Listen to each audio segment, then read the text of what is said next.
René Gailloustet qui va être présenté par Odile. Ah oui? D'accord. Alors moi j'ai le micro là-haut, j'ai mon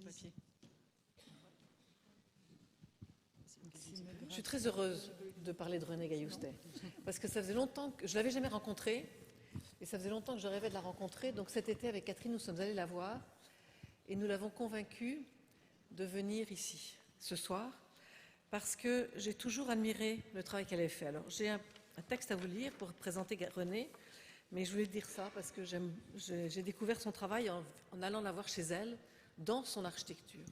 Et ça, c'est très impressionnant. C'est très impressionnant parce qu'en fait, comment je pourrais dire ça?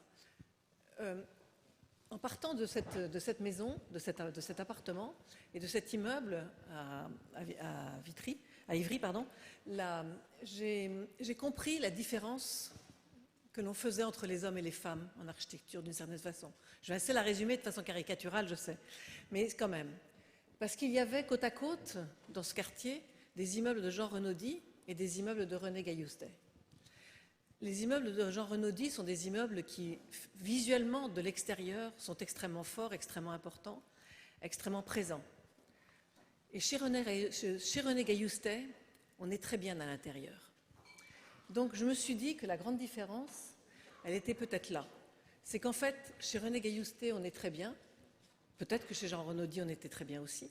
Mais je pense qu'il y avait un supplément de qualité et d'âme dans l'architecture de René Gailloustet, mais qu'on en a moins parlé.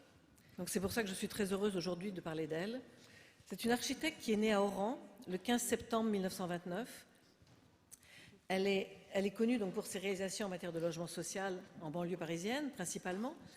Elle était la fille d'un comptable, puis administrateur du journal de l'Écho d'Oran. Elle a suivi d'abord des études littéraires à Paris, en classe préparatoire, puis à la Sorbonne, où elle a obtenu une licence de lettres.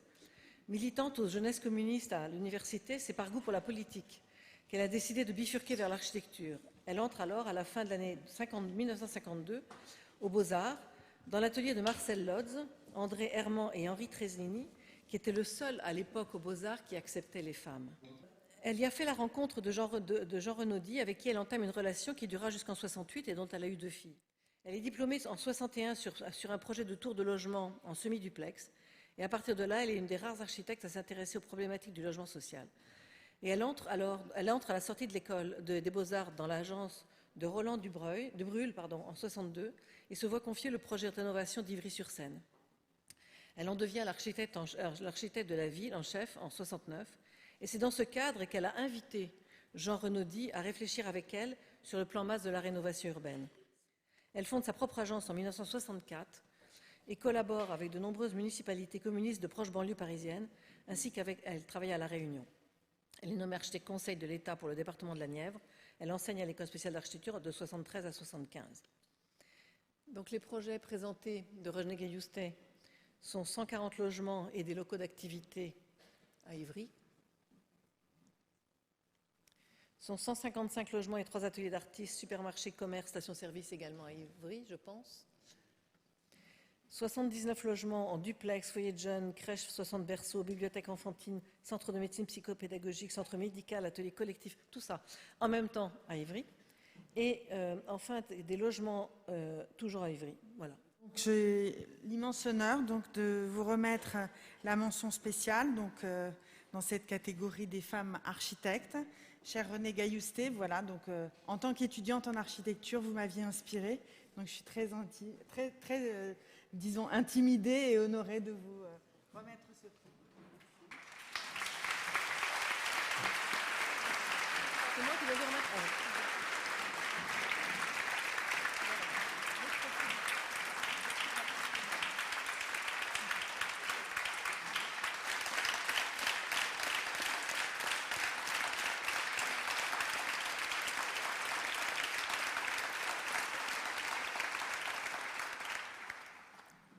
Bien, merci beaucoup pour cet accueil.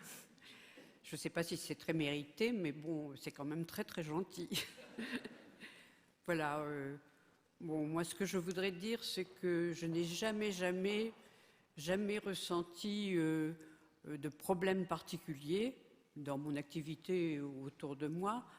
entre les hommes et les femmes architectes. Je préférais le dire parce que je trouve que c'est un petit peu embêtant et même un petit peu dévalorisant d'être dans une catégorie féminine de l'architecture.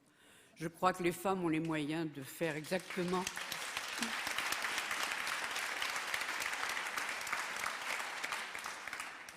de traiter les mêmes problèmes que les hommes. Enfin, c'est le sentiment de l'évolution de notre époque et je pense que l'architecture n'a pas à dévier de cette tendance qui me paraît absolument inévitable et bonne. Voilà, merci et travaillez bien. Avant qu'Anne revienne pour parler de l'autre mention spéciale, je voulais dire que nous voulons penser ce soir à une architecte particulière qui est décédée cet été, qui est Édith Girard. C'est important parce que Édith était quelqu'un d'important, était quelqu'un qui a aussi exercé en des temps parfois pas toujours faciles, qui a fait des expérimentations et été pionnière à sa manière, et qui a surtout été une enseignante incroyable toute sa vie et qui a formé de très nombreux architectes. Donc je voulais qu'on pense à Édith ce soir parce que c'est vraiment quelqu'un d'important.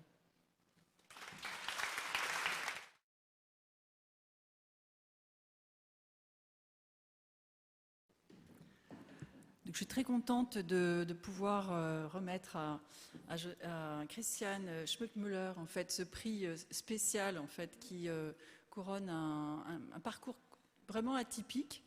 Parce que Christiane est quelqu'un de vraiment atypique et que j'apprécie beaucoup pour toute sa puissance, disons, de conviction douce, pertinente et raffinée. Elle m'a confié n'avoir aucun regret de ne pas avoir eu une carrière uniquement d'architecture contemporaine.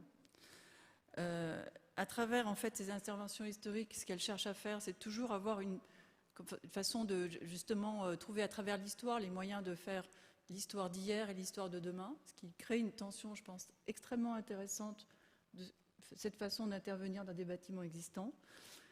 Et puis, Christiane, alors là, je vais lire un peu toute sa biographie qui est quand même impressionnante. Parce que Christiane Schmuckmüller est la première femme à avoir accédé à la fonction d'architecte en chef des monuments historiques en 1982.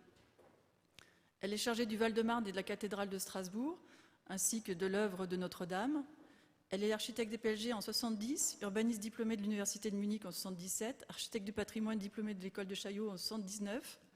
En parallèle de son activité libérale, elle est vice-présidente de l'Académie d'architecture, membre fondateur du comité scientifique international de l'ICOMOS sur les structures et sur le patrimoine du XXe siècle, membre du conseil d'ICOMOS France. Très volontaire, elle est devenue une actrice incontournable de la politique patrimoniale européenne. Et les nombreux travaux de Christiane Schmuckmüller lui confèrent une autorité certaine dans le domaine de la réutilisation et de la reconversion des édifices, de l'intégration de l'architecture contemporaine dans les monuments historiques et dans la restauration des édifices du début du XXe siècle. Donc, Christiane, je suis très heureuse d'avoir contribué avec tous les membres du jury à te donner ce prix spécial, qui n'est pas un prix du tout dans l'idée des prix spéciaux, c'est vraiment l'idée de créer en fait du sur-mesure en fait, par rapport à des catégories qui préexistent en fait, d'année en année, le jeune architecte, l'architecture originale, l'œuvre. Et je pense qu'à chaque fois, moi je trouve que c'est une liberté, parce que c'est vrai que créer ce prix de la femme, c'est quelque chose qui, on l'espère tous, ne sera plus nécessaire dans quelques années, mais à chaque fois pouvoir approprier au travail, aux originalités de chacun, je pense que c'est quelque chose de très important dans cette société un peu codifiée. Voilà. Donc, bravo, Christiane, merci. Donc, les projections en fait, qui sont faites en fait, de Christiane, en fait, c'est, je ne sais pas s'ils ont été présentés, c'est l'ambassade d'Égypte et de la restauration de l'hôtel des Prusy, la cathédrale de Notre-Dame de Strasbourg, le château de Sucy-en-Brie, le groupe scolaire Karl Marx et de l'architecte André Lursa à Villejuif, le château de Grosbois à Boissy-Saint-Léger et restauration de l'œuvre de Jean Dubuffet. Je vais d'abord vous remettre, en effet, avec beaucoup d'émotion, cette mention spéciale. Voilà, donc au nom de tous ceux qui étaient effectivement dans ce jury, et plus spécifiquement au nom du ministre de la Culture et de la Communication, Madame Fleur Pellerin. Donc voilà, je vous remets ça avec beaucoup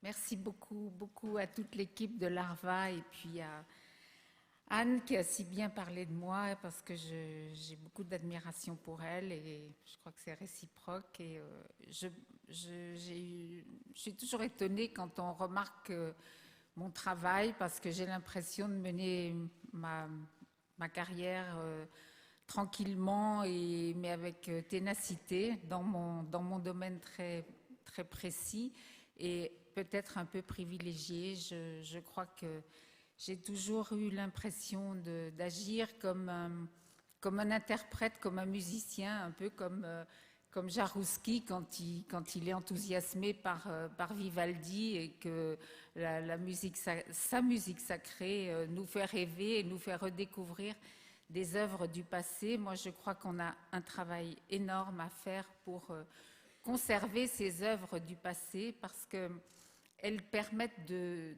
consolider nos personnalités, elles nous projettent vers le futur et je crois que les rendre extrêmement belles, extrêmement séduisantes, c'est le rôle des architectes en chef des monuments historiques. Et je dois dire que j'ai joué ce rôle et je le joue encore avec beaucoup de passion.